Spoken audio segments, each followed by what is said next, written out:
Now, for some, it's Sussex's supersized lollipop. There's a tongue twister. You said it, well done. Thanks. It's officially known as the British Airways i360. I think it's going to be unofficially always known as the lollipop. It's no idea. But it's so big, you wouldn't really feel like you're in the air. No, you wouldn't. Yes, I think you would, because you'd be looking out of a window and you'd know that you were very high. So when you fly, yes, do you not ever have the window seat?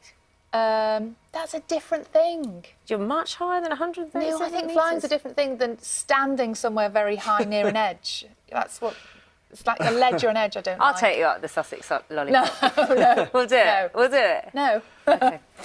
All right, then. Challenge. I wonder if they can... His What an country. honour. Yeah. You might not think, considering all he's achieved in his career, it wouldn't mean that much to him. But no, you'd be wrong. And I love the moment when he talks about when he found out what he was doing. It's brilliant. Getting into bed. He wasn't wearing very much, was he? No, I hope he put a dressing gown on before we go down to see the British chef.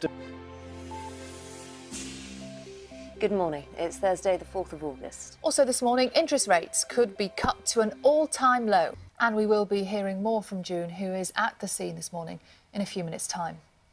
There is speculation that the Bank of England's going to announce that it's cutting interest rates to 1/4% today. If it goes ahead, it'll be the first change in the rate in more than 7 years. Ben is out and about. He's at a factory in Leicester this morning ahead of that decision, which businesses might react, how this rate decision, if it happens, could affect us as well. Morning, Ben.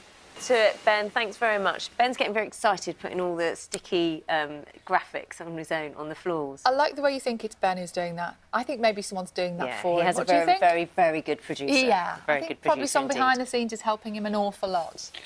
Time now is 6 minutes past 8. The Olympic torch has arrived in Rio de Janeiro by boat after a 3-month tour of Brazilian cities. However, there were chaotic scenes later when the torch... We've been talking to residents quite appreciative of this, considering the history of what's happened in Russell Square. I'm talking about the 7/7 bombings, of course. Our Home Affairs correspondent, thanks very much, Stu.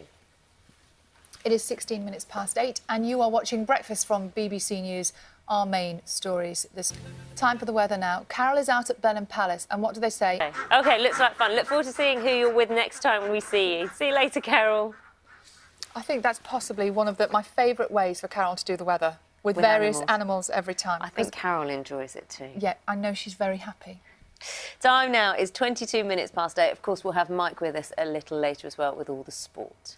Now, as a doctor, Kate Granger knew all about delivering bad news, but when she became the patient after being diagnosed with cancer, she found herself on the receiving end. And she was shocked at how some doctors didn't even introduce themselves when they spoke to her. So she began a campaign called, "Hello, my name is..." Kate's husband, Chris, has been talking to Breakfast's Holly Hamilton about her legacy following the death of his wife last month. And Kate's "Hello, my name is" campaign will continue as part of her legacy. Time now, 26 minutes past 8.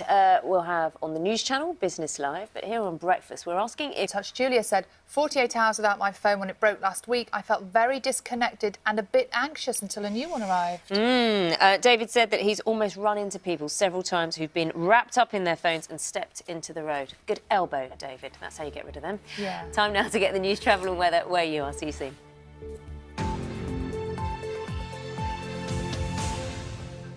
And it's been good to talk to you. Thank you very much for talking to us today. A Home Office spokesman has said that people who do travel abroad to participate in conflicts may be committing criminal or terrorism offences. They could face prosecution when they return to the UK. A Home Office spokesman said they strongly advise against all travel to Syria and parts of Iraq.